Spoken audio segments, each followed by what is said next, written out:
O Diyos, bakit ko pagmasdan ko ang langit na bughaw na likha mo? Labis akong namamahal sa pangunawa, tunay nang ako'y inibig mo. Ang batis may awit ng pagsamba, pati na ang parang ay may sigla.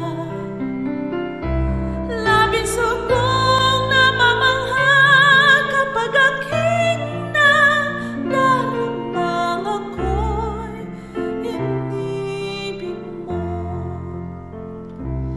Napakabuti mo sa akin, napakabuti mo sa akin, napakabuti mo sa akin, O Jesus.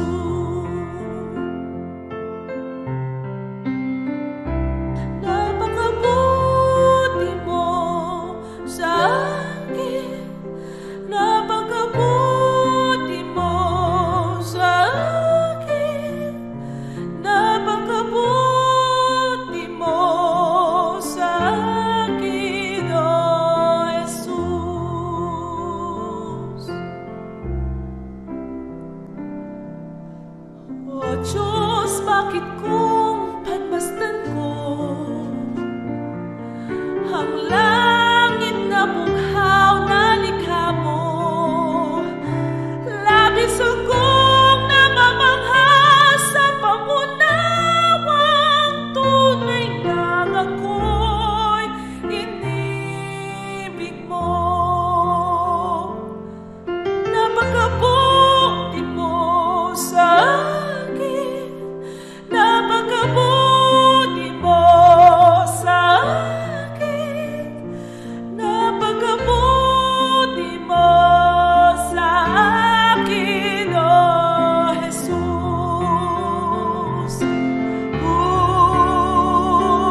Napakabuti mo sa akin, napakabuti mo sa akin, napakabuti mo sa akin, O Jesus.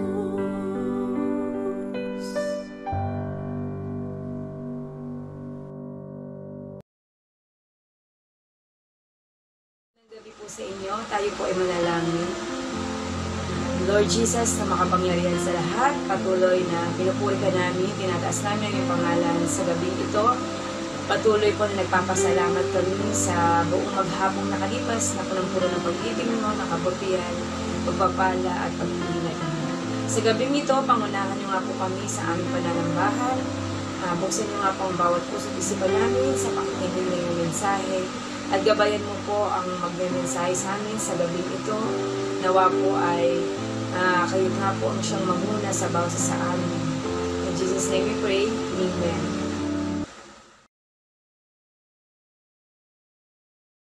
Magandang gabi po sa ating lahat. Tayo po ngayon ay mag-uumpisa sa ating gawain sa gabing ito na tayo po ay magpupuri sa Diyos.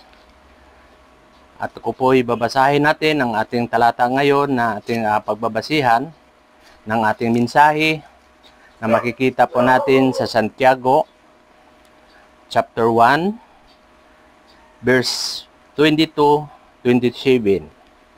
Ganito po ang sinasabi: mamuhay kayo ayon sa salita ng Diyos kung ito'y pinakikinggan lamang ninyo, ngunit hindi sinasagawa, dinadaya ninyo ang iyong sarili. 27, ganito ang pagkarelihiyoso, minararapat at kinalugdan ng ating Diyos na Ama, tulungan ang mga ulila at mga babaeng balo, kanilang kahirapan at ingatan ang sarili, huwag mahawa sa kasamaan ng sanlibutan ito. Bago po tayo mag-umpisa sa ating mensahe, Bago po ang lahat ay tayo po muna ay sandaling manalangin. Aming Diyos na makapangyarihan sa lahat, Panginoon, pinupuri ka namin, pinasasalamatan ka namin, dahil ikaw po ang dakilang Diyos namin. Ama, sa gabing ito, kami po ay magbulay-bulay na iyong salita. Inihiling po namin yung banal mong Espiritu ang siyang manguna sa amin ngayon upang maunawaan namin ang iyong salita. Nawa, Panginoon, i-guide mo po ako sa aking pagsasalita ngayon. Tuloy na i-bless mo ang bawat isa sa amin ngayon, Panginoon. Ito po aming dalangin sa pangalan ng aming Panginoong Hesus. Amen. Mga kapatid, sa gabing ito ay patuloy po tayo magpapasalamat sa Diyos dahil sa kabila ng lahat na marami pong mga dumating sa ating buhay na tayo po ay dumaan sa mga karanasan natin ngayon na dapat tayo po paano tayo mamumuhay bilang isang Kristiyano. Ang aking dadalhin ngayon sa ating pagbulay-bulay, pinapamagatan ko po ng pamumuhay Kristiyano. Na ito po ay bilang isang Kristiyano, doon po natin makikita kung ano po yung mga gawa bilang isang tagasunod ng ating Panginoong Hesus. Ang sabi nga ni Santiago doon sa mga Kristiyano, naglagay si Santiago sa kanyang sulat sa iba't ibang utos para sa pamumuhay Kristiyano. Sa dahilan, ang totoong pananampalataya may kasamang gawa. Tinagubilinan niya ang mga Kristiyano na pigilin ang kanilang mga dila at magbigay siya ng babala laban sa pagkagalit, pakipag-away at makasariling ambisyon. Hindi dapat panghawakan ng mga Kristiyano ang kayamanan o mga bagay sa sanlibutan. Hindi sila dapat magreklamo o manirang puri, nais na magpakita ng malasakit ang mga mananampalataya sa mga ulila at mga balo sa hinaharap. At sa mga nagkasala ng mga kapatid, kailangan magpakita ng pag-ibig, ng ugnayan at dapat magsikap tungo sa kapayapaan, gayon din naman ang taos-pusong panalangin at pagpasakop ng sa kalooban ng Diyos sa araw-araw. Nang nabuhay na mahalagang mga sangkap at pamumuhay Kristiyano. Mga kapatid, ang sinasabi po dito, ang bilin po sa mga ating binasa ngayon ay mamumuhay ng isang Kristiyano. Paano po tayo mamumuhay na bilang isang Kristiyano? Base po sa aking binabasa doon sa sulat po ni Santiago, ay ang sabi, mamuhay kayo ayon sa salita ng Diyos. Kung ito'y pinakikinggan lamang ninyo ngunit hindi isinasagawa, ay dinadaya ninyo ang inyong sarili. Mga kapatid, ito po yung sinasabi ni Santiago sa ating talata ngayon, na ang isang totoong Kristiyano ay nagpapatunay lamang na dapat tayo na itinuring at kumikilala ng ating Panginoong Hesukristo ay mayroon po tayong gawa. Kailangan po na ang salita ng Diyos pinakikinggan. Pag ito'y napakinggan natin, kailangan po natin isasagawa. Pag hindi natin ito ginagawa, ay dinadaya ang ating mga sarili. Malinaw po ang sinasabi dito sa talatang ito. At ganun din ang ating pagkarelihiyoso, namin nararapat na kinalugdan ng ating Diyos Ama na tulungan natin ang mga balo sa kanilang kahirapan at ingatan ang sarili na huwag mahawa sa kasamaan ng sanlibutan ito. Dito po sa sanlibutan ito na ating ginagalawan ngayon ay maraming mga bagay na kapang-aakit na tayo po ay madadaya sa mga gawaing makasanlibutan. Na madali tayong maakit sa mga bagay na hindi dapat ginagawa bilang isang Kristiyano at nakakakilala ng ating Panginoong Hesus. Ang mga katagubilin ni Santiago, ang mga Kristiyano ay pigilin ang kaniyang mga dila. Mga kapatid, napakapalasak sa ating panahon ngayon na maririnig natin po doon sa mga komunidad o kaya sa labas ng ating pamamahay, maraming mga tao nang nagsasalita na hindi maganda. Pigilin ang dila. Yun po ang tagubilin. Nagbigay ng babala ang ating Apostol de Santiago na laban sa pagkagalit, makipag-away, yun po ang mga makasanlibutan na gawain, mga kapatid. Na tayo ay pigilin ang ating sarili na makipag-away, lalo na ang ating mga dila, kasi ang ating dila ayun po ang pinagmumulan ng pag-ano sa mga kasama o kasama sa trabaho o anuman mga kakilala natin. Pag yung dila natin ay labis-labis na magsasalita na hindi maganda, yun po doon namumuo ang mga awayan.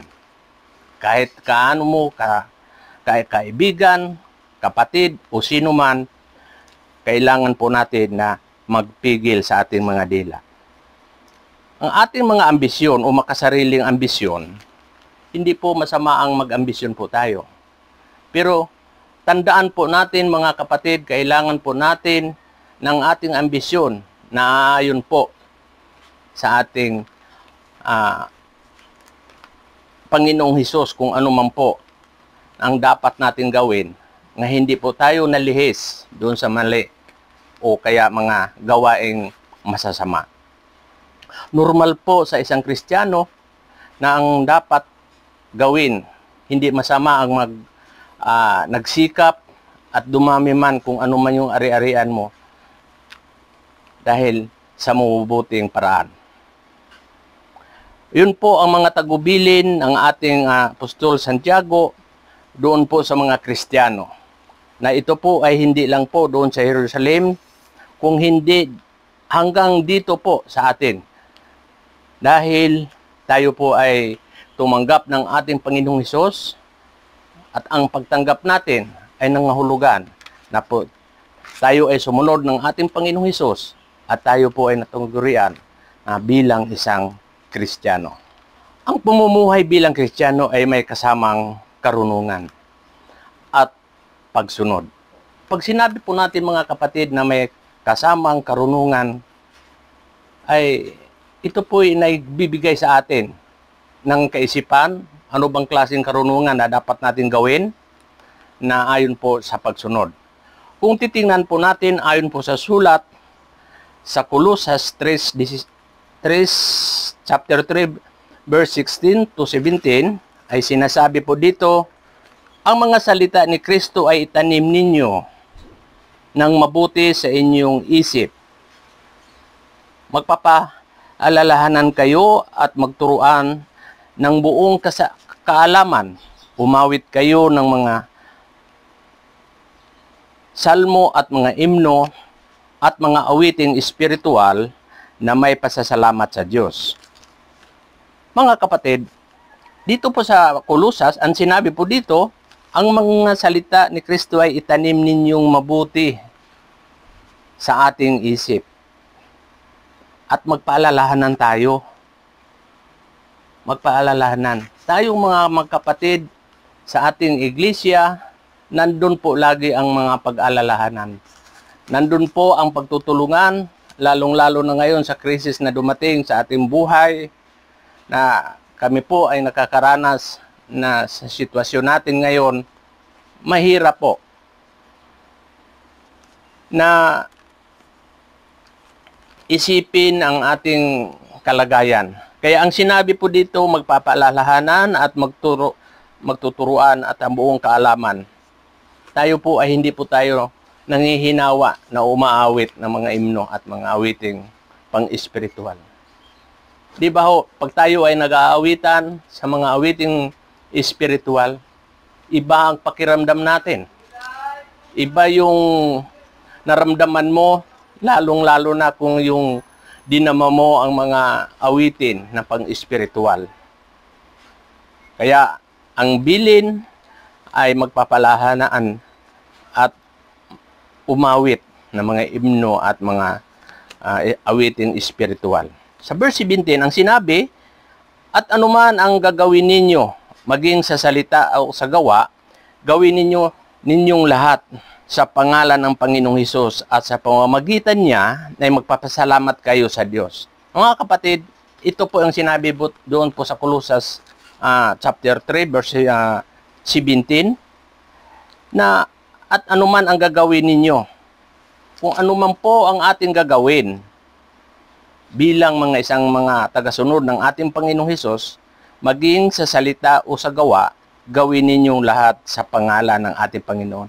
Kailangan po mga kapatid na ang nakaakibat po dito na ang pangalan ng ating Panginoong Hesus, na yun po ang dapat natin gawin na ating maitaas ang ating Panginoong Hesus, na siya po ang ating tagapagligtas. Ang lahat ng mga ginagawa, lalong-lalo na sa mga misyon, makikita natin, sino po ang itinataas? Di ba ho ang ating Panginoong Hesus? Kaya kung titingnan natin sa mga ibang talata, ano ang sinasabi ng ating Panginoong Hesus? Doon po sa John 14:6, ako ang daan at katotohanan. Walang makakaparoon sa Ama kung hindi sa pamamagitan ko. Ibig sabihin, kailangan kung tayo po ay naghahayo ng salitang ng ating Panginoong Hesus, kailangan nandun po nakaakibat ang pangalan ng ating Panginoong Hesus. Tayo po ang nagpapasalamat sa pamamagitan niya. Tayo po ay magbigay ng papuri sa Diyos. Yun po ang mga bagay na dapat makita bilang isang Kristiyano. Mga kapatid, ang ating pag-aaralan ngayon tungkol po sa tatlong bagay na ating pagbabasihan na dapat makita natin kung ano ba tayo bilang isang mga mananampalataya at ano ba dapat ang makikita sa isang Kristiyano, ang mga gawain ng isang Kristiyano. Una po, pananampalataya at karunungan. Pananampalataya at karunungan, base nga sa sinasabi ko ngayon na may karunungan, kailangan natin, ano ba yung dapat natin? Magiging alerto po tayo. Hindi po yung basta naisipan lang natin, hindi natin masyado kung ano ba yung dapat natin gawin. Ang sinabi po dito sa ating unang pag-aralan ngayon, tatlong bagay lang po ito na ating tatalakayin. Ang una, pananampalataya ng may karunungan. Ang sinabi nga dito sa ating binasa kanina, doon po sa Santiago 1, verse 2 at 4, ang sinasabi po dito, verse 2 at 4 ay, mga kapatid, mag-alala kayo na kayo'y dumaranas ng ibang-ibang pagsubok.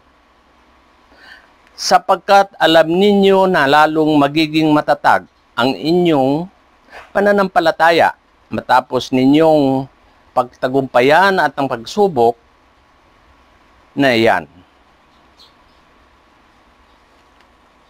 Magalak tayo kapag dumaranas na iba-ibang pagsubok. Kung magmuni-muni tayo mga kapatid, magagalak ba tayo kung dumarating tayo sa ibang mga pagsubok?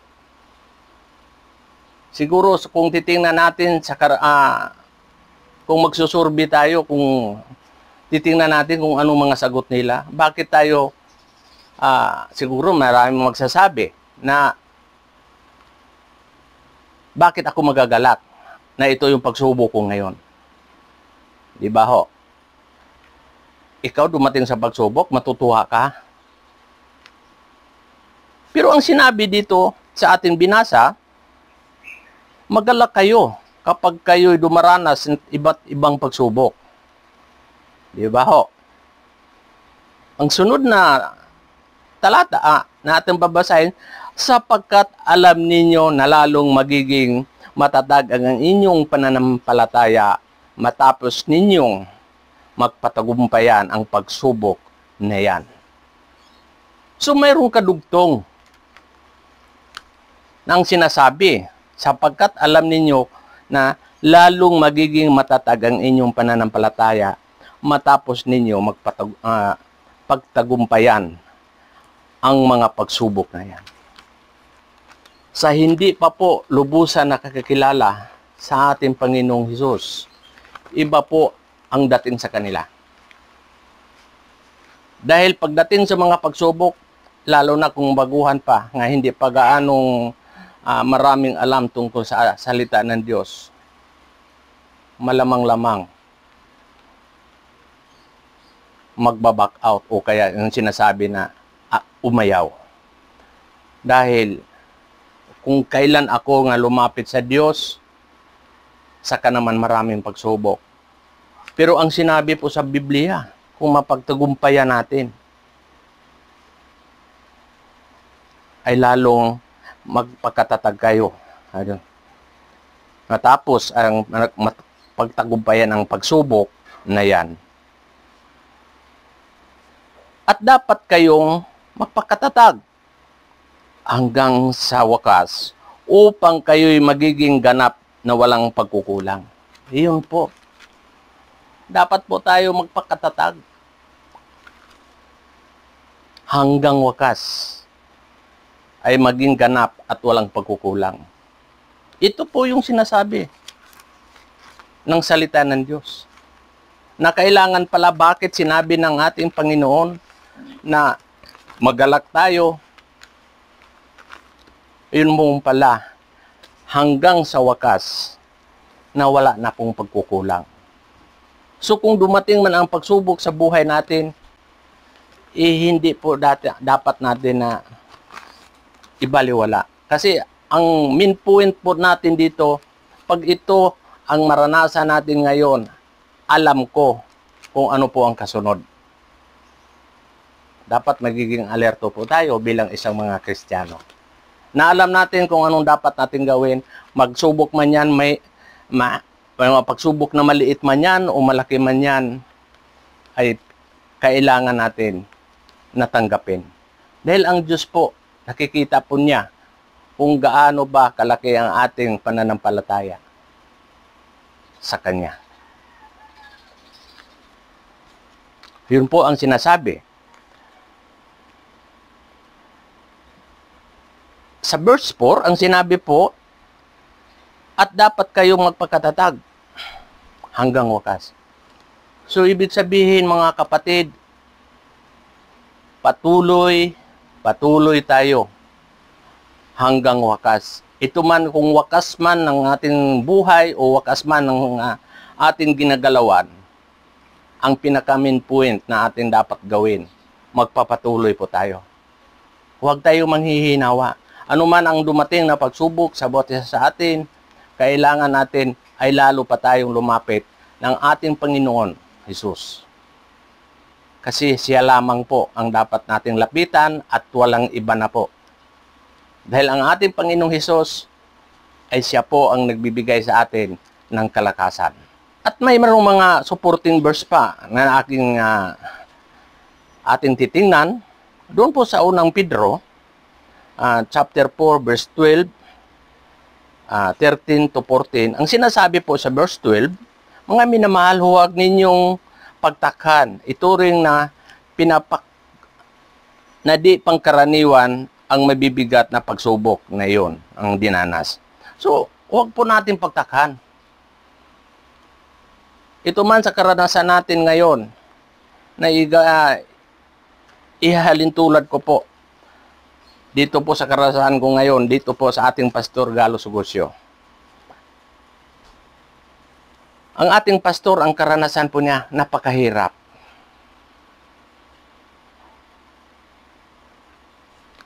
Pero, alam natin ang mabibigat ng pagsubok yan. Pero ang Diyos din ang nagbibigay sa atin ng kalutasan. Hindi pagkaraniwan na ikaw ay mawala ng isang magulang, isang asawa.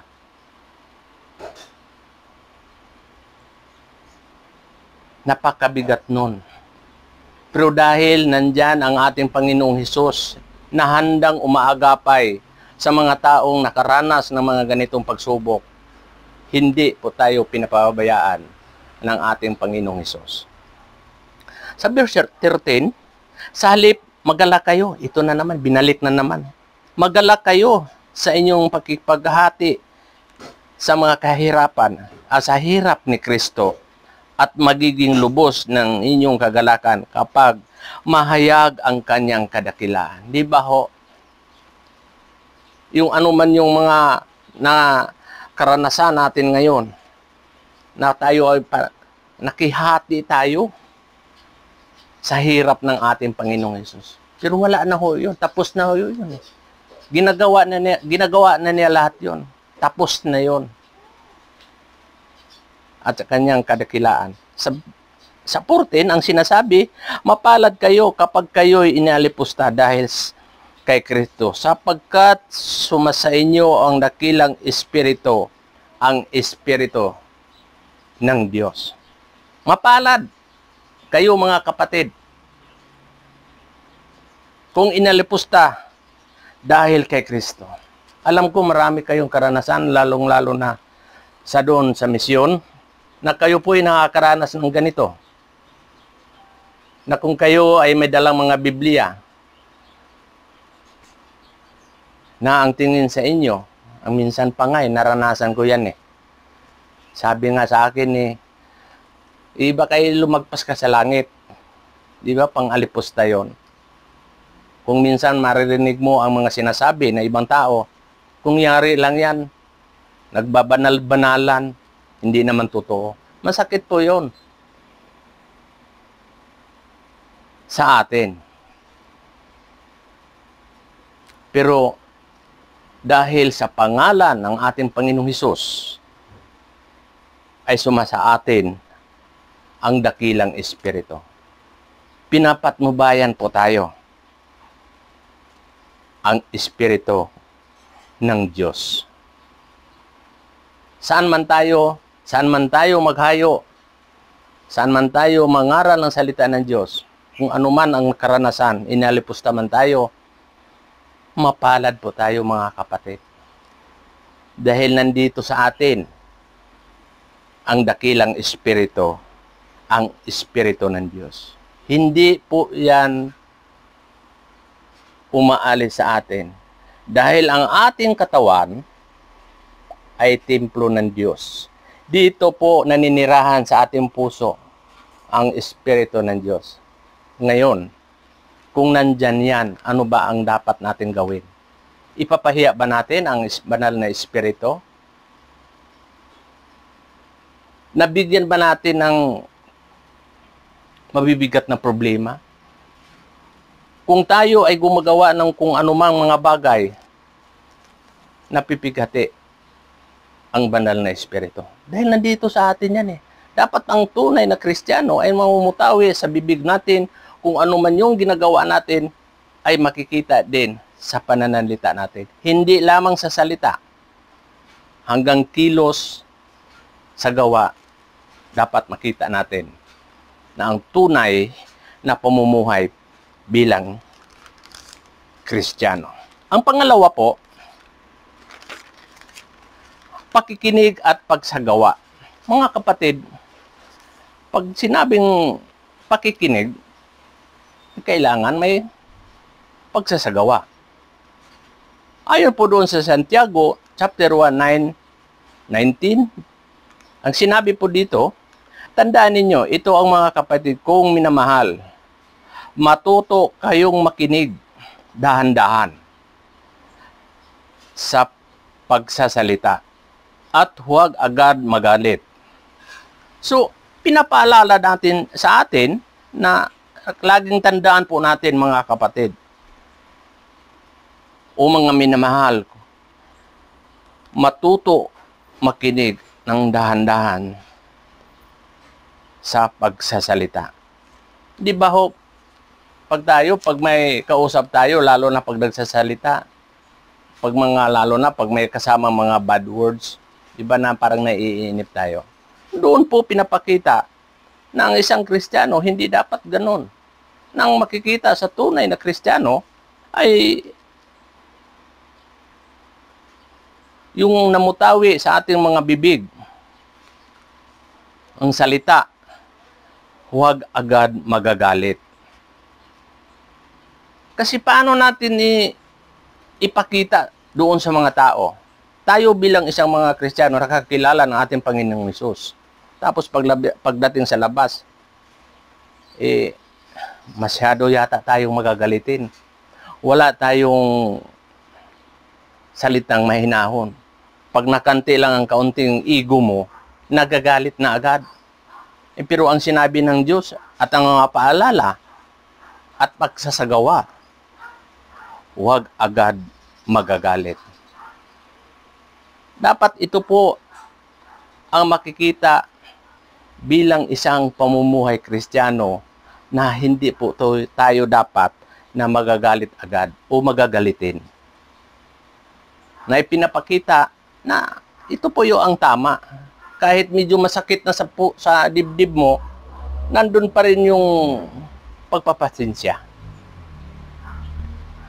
Sa verse 27, ganun din, na ang sinasabi dito, ganito ang pagkakareliyoso. Mga na minararapat at kinalulugdan ng ating Diyos Ama. Tulungan ang mga ulila at mga babaeng balo sa kanilang kahirapan at ingatan ang sarili na huwag mahawa sa kasamaan sa sanlibutan ito.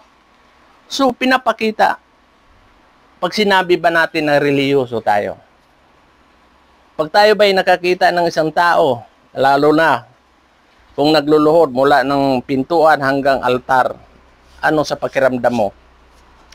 Anong reaksyon kung ikaw ang nakakita? Di ba sasabihin natin, napakareliyoso naman tong tao na to.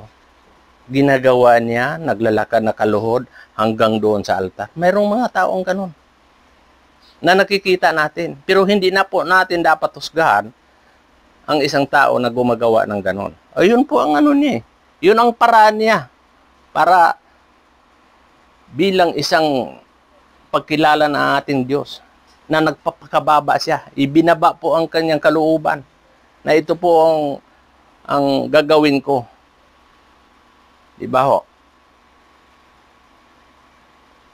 At tulungan ng mga ulila. Ang sinabi lang dito, ang binabanggit mga ulila, ang mga babaeng balo. So, in general po to. Hindi lang doon po sa mga babaeng balo, kung hindi po doon sa nangangailangan ng tulong na nararapat naman po itong tulungan. Kasi pag doon lang din po nakatuon ang ating isipan, parang one-sided po tayo. Mayroon naman din kailangan ding tulungan na hindi na ayaw natin tulungan dahil hindi sabihin natin na ito po yung nakasulat sa Bible, mga babaeng balo lang din po . Pero hindi ganon. Kailangan in general po to. Ang ibinanggit po lang dito, mga babaeng balo. Tulungan po natin ang kanilang, kung mayroon po tayong may tutulong. Sa ating church, mabanggit ko lang ng kaunti, mapahapyaw ko lang. Na ang ating mga kapatiran po doon, nakikita ko po yung puso nila. Kung paano sila tumulong doon po sa mga tao. Kahit hindi naman kamimbir natin . Di ba nakikita natin mga kapatid? Kung mayroon mga nangangailangan ng tulong, katulad po doon sa Kupang, ay hindi naman natin yung kapananampalataya o ano man yung klase yon. Pero nagpapakita tayo na tutulong tayo dahil po kailangan, hindi lang po sa mga membro. At ako ay natutuwa. Isang karanasan na po nang ako po ay naka-quarantine. Labis-labis po ang biyaya na ibinigay ng Diyos. Sa mga taong ginamit, yung tulong na wala naman akong dalang pagkain doon. Pero araw-araw, busog na busog po kami ni Chairman. So nakikita natin, yung mga kapatiran natin ay hindi po nagtatangi. Mamimber man o sino man, nandun yung mga tulong na ipinaabot. Kaya, bakit ito nagawa? Dahil po sa pagtitiwala at pagtanggap doon po sa ating Panginoong Hesukristo. Ang pamumuhay Kristiyano ay mayroong tayong pagpipigil sa sarili. Di ba ho? Di ba pag sinabi natin Kristiyano, ingat na ingat tayo mga kapatid. Baka mapulaan tayo. Ay, evangelical pa naman yan. Ay, protestante pa naman yan. Ba't ganyan? So, dapat kailangan pigilin natin ang ating sarili. Una, pagpigil sa ating dila.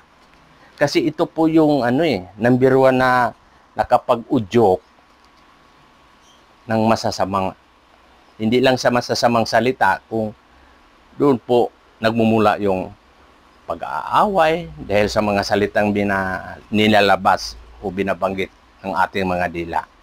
Yun, pigilin po natin yun bilang isang may Kristo sa ating puso. Pagpigil sa maling pamumuhay. Mga kapatid, ang pagpigil sa maling pamumuhay, tayo po ang may kontrol nito. Hindi po pwedeng sasabihin natin sa sarili na, oy, kontrolin mo ako, kapatid. Dahil hindi ko mapigil yung sarili ko o yung pamumuhay ko, kailangan ikaw po ang magpigil. Hindi ho. Ito po yung sarili mong desisyon. Kung ano po yung dapat mong gawin sa sarili, kayang pigilin mo yan. Ito, isang karanasan na may share ko sa inyo. Noon, nung ako po ay bumabiyahe po doon sa Bicol, hindi lingid sa kalaman ang aking asawa. Na ako po ay ninigarilyo pa noon, pero ang sabi ko sa kanya, tinigil ko na. Pero alam ba ninyo mga kapatid, nang pagpauwi na ako galing ng Bicol, pauwi na ako ng Maynila, San Pablo pa lang, nang tapos akong kumain, nagtutbrush po ako ng maigi. Tutbrush po ako para hindi po maaamoy ang sigarilyo. Tapos kumakain ako ng bubble gum, pampaalis ng amoy. Pero alam ba ninyo mga kapatid, pagdating ko sa bahay, pagpasok ko pa lang, ito po yung narinig ko sa aking asawa. Ang sabi niya, akala ko iniwan mo na. Akala ko hindi mo na ginagawa. Pero hindi niya binanggit kung ano man yon. Paano ngayon maniniwala yung mga tao o yung mga kasama mo na ikaw po ay nagsishare ng salita ng Diyos, tapos hindi mo iwanan yung nandyan sa iyo ngayon. Hindi po binanggit ng aking asawa kung ano yon. Pero alam ko sa sarili ko kung ano po yung ginagawa ko na hindi ko inalis. Mga kapatid, ang kailangan pala, lumapit tayo sa ating Panginoong Diyos. Kasi nagmamalaki ako sa sarili ko, ay kaya kong iwanan yan. Walang problema yan. Noong gabi na yon, nanalangin po ako. Ang sabi ko po, Panginoong Hesus, tulungan mo po ako. Dahil hindi ko pala kaya gawin ang pag-iwan sa bisyo ko kung wala yung tulong mo.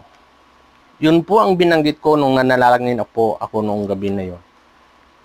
At unti-unti pong nanda na parang ginagawa ko unti-unti hanggang hindi na po ako gusto na makakaamoy pa ng usok. Hanggang dumating sa punto na sinasaway ko na rin pag may nigarilyo nga na malapit sa akin. Na doon pinakita, bakit po na isinishare ko ito? Dahil kung ating sarili ng ating nasusunod, hindi po yun natin kaya mga kapatid. Kahit anong gawin mo na magmamalaki ka, kaya ko to. Nakakasabihin natin yung kaya ko itong pigilin. Hindi ho. Dahil ang pagpigil sa sarili, isip lang natin yan. Pero may tendency babalik ng babalik. Yung ginabalik ng balikan mo, yung ginagawa mo. Pero kung may tulong ang ating Panginoong Hesus na magpapailalim ka sa Kanya at sabihin mo, Panginoong Hesus, ikaw na po ang mag-guide sa akin sa lahat kong gustong gawin sa buhay. Madaling sabi mga kapatid, nawala po yung bisyo na yon sa buhay ko. So ano pa ang pagpipigil? Lalong-lalo na sa pagiging materialist tiko. Di ba minsan masyado tayong okay naman yon yung magiging ganun ka, pero huwag naman labis. Kailangan din natin yon. Kung kulang na yung pera natin, bili tayo ng bili, sala na siguro tayo doon. So nasa atin na yon, yung pagpigil na yon. At dapat mayroong malasakit sa kapwa, higit sa lahat. Hindi lang po sa sarili natin, kung hindi po, doon po sa ating kapwa. Ito po yung panghuli. Pananampalataya at mga gawa. Yun. Kailangan natin mga kapatid, yung sinasabi, pananampalataya at mga gawa. Kasi ito po yung magka-partner. Hindi po pwede natin sabihin, mananampalataya tayo. Tandaan po natin, yung pananampalataya na lang walang gawa ay patay. Kailangan po natin dito yung pananampalataya na may kasamang gawa. Ang sinabi nga dito sa Santiago, chapter 2, 14 at 26, ang sinabi sa 14, mga kapatid, ano ang mapapala ng isang tao kung sabihin man niyang siya ay may pananampalataya, ngunit hindi naman niya pinatunayan sa gawa? Maililigtas ba siya ng gayong pananampalataya? Di ba?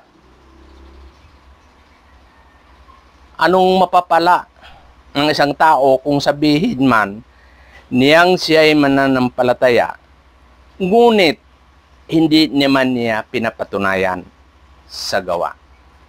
So, nakakibat lagi yung gawa. Bis nga, doon sa binanggit ko kanina, ang pananampalataya na walang gawa ay patay. So, kailangan ang pamumuhay na bilang isang Kristiyano ay papatunayan natin na may gawa tayo. Walang katulad po ito sa pangkaraniwan nating naririnig sa labas. Mayroong nagsasabi, kilala ko rin ng Diyos. Bakit? Kayo lang ba nakakilala? Oo nga. Tama po yon. Hindi po natin yun baliwalain. Nakakakilala nga. Ngayon, ang tanong kasi, mayroon ka bang ginagawa? Diba? Ito po ang paimportante. Kung mayroon tayong pananampalataya, kailangan gumawa po tayo. Kasi, simpleng ilustrasyon. Karaniwan sa atin, lalong-lalo na Metro Manila, mayroon tayong mga trabaho. Ito, napakasimpleng ilustrasyon. Tayo ba, pag pumasok sa isang kumpanya o anumang mga company o anuman yan, ano ba ang ginagawa sa nag-apply? Ayan, simple lang. Nag-a-apply tayo, pagkatapos, mag-uumpisa tayo pag tinanggap. Pag tinanggap ba tayo, nakakakupo ba lang tayo? Wala ba tayong gagawin? Kung nakaupo lang tayo, pasasahuran ba tayo? Siyempre, hindi. Ganun din. Yung pananampalataya natin na may kasamang gawa, patunayan natin. Ano yung ipapatunay natin? Yung ipagagawa ng Diyos sa atin. Hindi lamang po, pastor, ang inaatangan, ang lahat pong tumanggap ng ating Panginoong Hesus bilang personal at tagapagligtas. Tayo po ay kabahagi, mga kapatid, doon po sa gawain ito. Di ba? Ang sinabi doon sa Matthew chapter 28, yung Great Commission. Ano bang sinabi doon? Humayo kayo. Pag sinabing humayo, kaakibat tayo, kasama po ta doon. Ito po ang dapat nating tandaan. Lahat ng tumanggap ng ating Panginoong Hesus, doon po nagsisimula ang gawain natin. Yun po ang sinasabi na mananampalataya na may kasamang gawa. Mga kapatid, nung tinanggap mo ang ating Panginoong Hesus bilang personal mong tagapagligtas, nagsisimula ka sa gawain mo. Na simpleng ilustrasyon na sinasabi ko, pag tayo'y namamasukan, kailangan kang magagawa tayo. Kasi may bus tayo sa pinapasukan nating mga kumpanya. Dito, mayroon din tayo tinatawag na boss, yung ating Diyos Ama at ang ating Panginoong Hesus. Matutuwa ba ang ating Diyos Ama, ang ating Panginoong Hesus? Sinabi lang natin, yung Panginoong Hesus, tinanggap na kita. Dahil nakilala kita. Pero hindi ganun Ang kailangan yung gawa, yung pananampalataya na may kasamang gawa. Yun po ang hamon po sa atin. Kasi nga, ang sinabi po, dito po matatapos ang ating pag-aaral. Sa verse 26, ang sinabi po, patay ang katawang hiwalay sa espiritu. Gayon din naman, patay ang pananampalataya ang hiwalay sa mga gawa. Diba? Malinaw? Yun po ang hamon sa atin sa gabing ito. Naway itong mga pinag-aralan natin ngayon, ito'y magiging aral at mayroon tayong napupulot na dapat na ating ipamumuhay bilang nakakilala ng ating Panginoong Hesus. Naway magsilbing ito ng gabay doon po sa ating pamumuhay bilang isang Kristiyano. Lalong-lalo na ngayon, mga kapatid, na marami tayong dinadanas na mga problema. Mayroon tayong mga kapatid, ako naman, maiiyak na naman ako, sa ating mga kapatid nga nandoon sa hospital ngayon, ang ating kapatid na Merly, sama-sama po tayo na idulog sa Panginoon. Dahil alam ko na pag tayo ay sama-sama na ipag-pray natin ang ating mga kapatid na may mga COVID ngayon, hindi lamang po sa ating kapatid na Merle at sa iba pa, naway pagpapalain tayo ng Diyos at patuloy tayo, hindi po tayo manghihinawa sa paggawa. Tayo po ay saglit na manalangin. Panginoong Diyos, salamat po Ama, na binigyan mo kami ng privilege na makikinig na iyong salita. Nawa Panginoon, ang itong salitang pinagbulay-bulayan namin ay meron kaming aral na mapupulot, Panginoon. Panginoon, tulungan mo po kami sa araw-araw at ingatan mo kami kung ano man ang ginagawa namin. Sa mga kapatid namin na nandun nakaratay o nandun sa mga hospital, Panginoon, abutin mo sila, Ama, upang maranasan ka sa kanila ang kagalingan na nagmumula sa iyo. Maraming salamat po, Ama, sa pangalan ng aming Panginoong Hesus. Amen.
mahal at ang Espiritong Banal na tanang mga nilalang. Amen.